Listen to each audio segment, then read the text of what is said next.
टापरेंग गाँ दांडरे पुलिस माओवादी गुली विनिमय घटनार ठीक 6 दिन पर पुणी थे रियालिटी चेक करने आम टीम आसी पहुँचीचु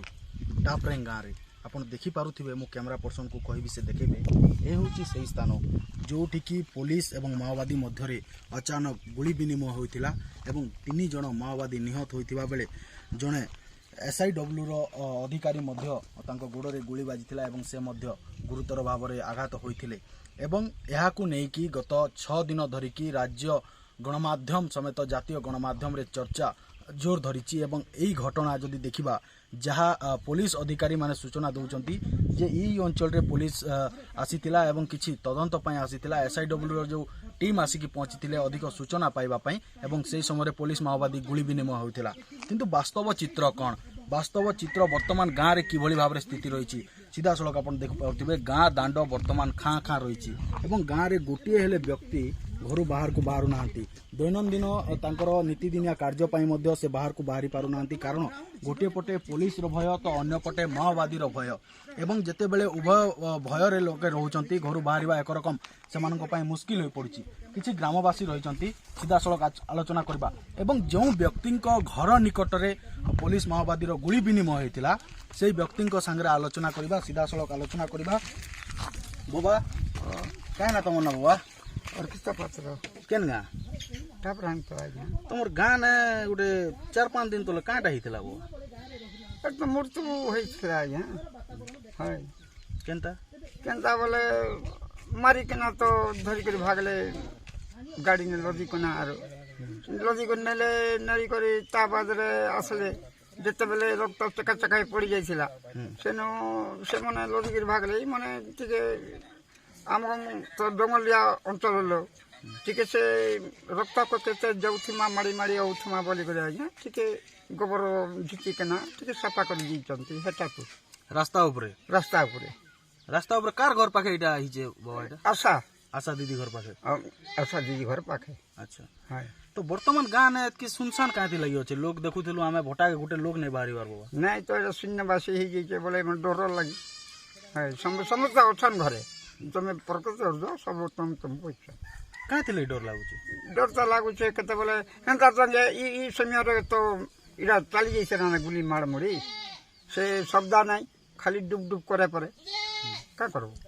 मु आसी दिन चला रे राति रे 10 बजे कथा आ किछि आलोचना करबा आ जने बुद्ध ग्रामवासी रहिसंती बाबा से दिन प्रकृत घटना केते बजे हिथिला आरु केनता लोग केनता हिथिले गुली जन मार हैला आवाज हैला फटका जन नहीं फुटा सकता हंता ही आवाज हैला फट फट ढोल ढा हंता ही कला तो वर्तमान डर लागुचे कि ना बाबा हाय का थिले डर लागुचे हां बाबा आसला मारी देले तो किसी उत्तर प्रश्न से माने हैला किसी सुनले कि किसी कलेगा आला मारा ढोढा मारी देले तमे डर काहे लागुचे का के डर लागुचे पुलिस के डर लागुचे कि माओवादी पुलिस के भी महापादी के भी दुई लोग के जगह डर लागुचे। हां निश्चित भाव में शुणुले जे ग्रामवासी जहाँ सूचना दूसरे जे गाँव में वर्तमान भयर वातावरण खेली जाइए स्थान देखेबी जो स्थान में पुलिस माओवादी गुली विनिमय होता तो आम गत 4 दिन तले जो जगह को आसुलु से जगह पुलिस तदंत प्रक्रिया चलता से तदंत प्रक्रिया आम कौन बाधा सृष्टि करने को चाह नथिलु एवं से दिन गाँ मुंडरे आम रही जाइलु किंतु आज ठीक से घटनास्थल को आसिक पहुँचीचु एवं से घटनास्थल को मुझे देखेबी ये हूँ ग्रामवासी कहवा अनुଯାयी जहाँ ग्रामवासी आमको जहाँ सूचना दौले जे ये हूँ से आशा दीदी घर एवं जो ये हूँ आशा दीदी घर एवं ये हूँ से जगह जोटिकी पुलिस माओवादी मध्य गुली विनिमय होता एवं यही रक्त जुड़ुबुड़ हो रास्तार माओवादी पड़ी ग्रामवासी सफा कर जहाँ ग्रामवासी आमको वर्तमान किसी समय आगुरी जहाँ आमको सूचना दौले एवं ये हूँ से जगह जोठी पुलिस माओवादी गुली विनिमय होता है ये हूँ से आशा दीदी घर एवं जहाँ आशा दीदी परिवार लोके अभियोग आनी जहाँ आशा दीदी परिवार लोके मध्य जहाँ अभियोग आनिचंती जे आशा दीदी ससुर वर्तमान गणमाध्यम को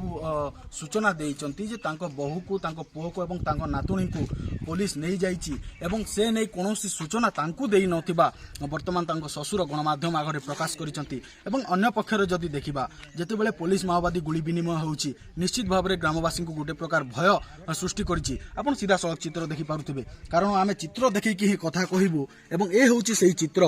जे वर्तमान सुधा गाँ रे को भली भाव रे चित्र रहिची गाँ रे गोटे हेले व्यक्ति बाहर को बाहरु नांती ए चित्र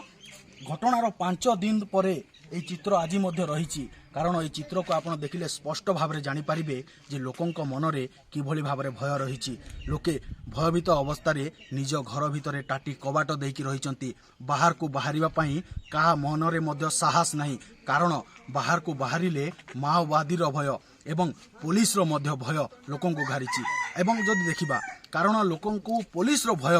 रहिबार कारण होची पुलिस हुए तो लोकंक सेतकी आत्मीयता को ग्रहण करि पारिनी लोकंकर आत्मा रे घर करि पारिनी एवं लोकंक सेतकी निकटतर होइनी जहा फल रे आज ए गाँ सुनसान रहिची माओवादी भय सह पुलिस रो भय लोकंक घारिची किछि दिन तळे आईजी ऑपरेशन मध्य आइथिले अमिताभ ठाकुर से मध्य सूचना देथिले जे कलाहांडी जिलार 13 गोटी ब्लॉक रु 11 गोटी ब्लॉक माओ अधोषित अंचल एवं सेही माओ अधोषित अंचल काहीकि माओ अधोषित अंचल एवं लोकं को काहीकि समस्त सुविधा सुजोग जोगाई दिया जाय पारुनी जदि कहबा सरकार को अनेक योजना रहुची किंतु लोकं को उपांत इलाकार लोकं को सरकारी योजना पहुंची न पारिबा जोगु आज उपांत अंचल रे शक्ति प्रदर्शन करूची लाल बाहिनी।